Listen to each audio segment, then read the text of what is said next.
Animals Utah is really lucky to be able to partner with domestic violence shelters throughout Utah.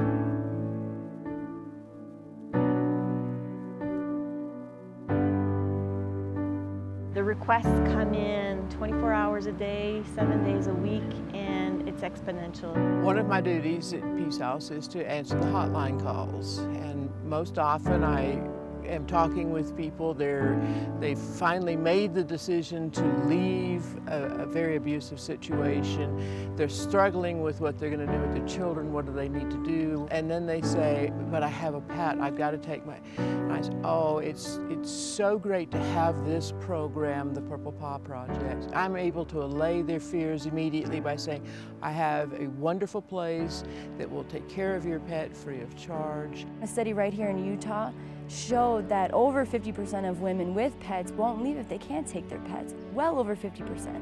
And so whether or not the pet can come is and has become a huge issue.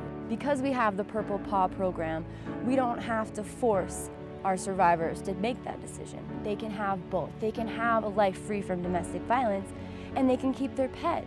That's oftentimes the final piece of the puzzle that will allow a person to leave a very violent situation. Many of the pets that we take into our program are abuse victims themselves. They're the silent victims. They very frequently require physical rehabilitation, and all of them require emotional rehabilitation. Already it's scary enough that you're going through a life change and then to have to worry about your animals. And I realized that there were a few special needs dogs out there at Friends of Animals that were in this program.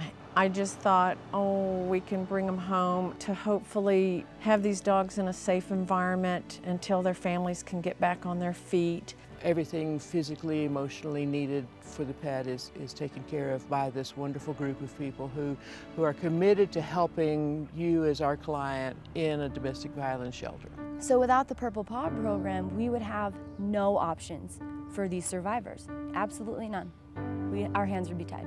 If it went away, it can't. People need us. We at Peace House are unbelievably grateful for the Purple Paw Program. We feel like we don't know what we would do without them.